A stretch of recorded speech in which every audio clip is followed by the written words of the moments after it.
আসসালামুআলাইকুম British blogging চ্যানেলে আপনাদেরকে স্বাগতম। আজকে আমি নিয়ে আসছি টক দইয়ের লাচ্ছি। কীভাবে বানাইতে হয় সেটা আপনাদের সাথে শেয়ার করব। ফার্স্টে আমি টক দই নিয়ে নিব বেশ কিছুটা, কারণ যেহেতু সবার জন্য বানাবো।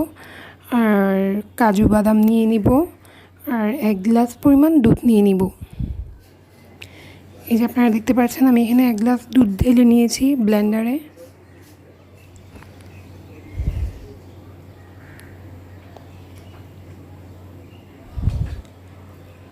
এখানে খেজুর নিয়ে নিয়েছি,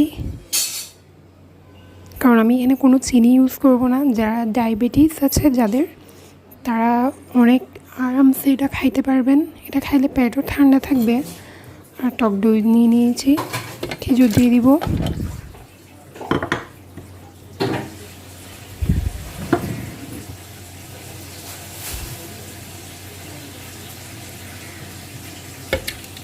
টক দই দিয়ে দিচ্ছি বেশ কিছু পরিমাণ।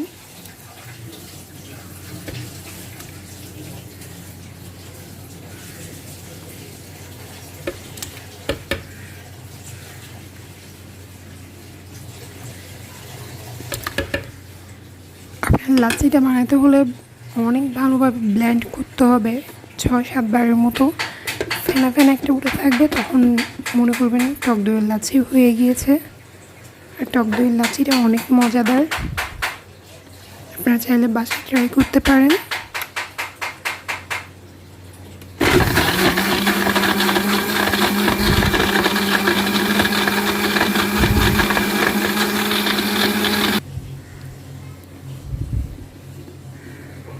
আমার ব্লেন্ড হয়ে গিয়েছে।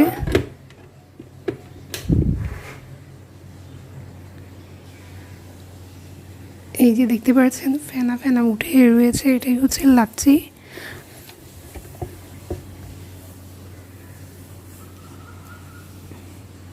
এখন আমি এটা সার্ভ করে নিব একটা জগে।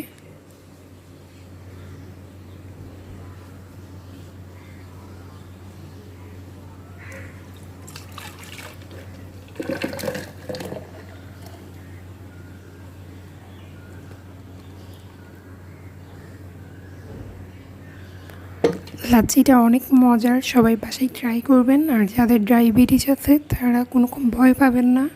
এটা পুরাটাই খেজুরের উপর, আমি কোনো এক্সট্রা চিনি ইউজ করি নাই, এর জন্য সবাই খাইতে পারবেন। আমার রেসিপিটা ভালো লাগলে সবাই আমার চ্যানেলটাকে সাবস্ক্রাইব করবেন। ধন্যবাদ।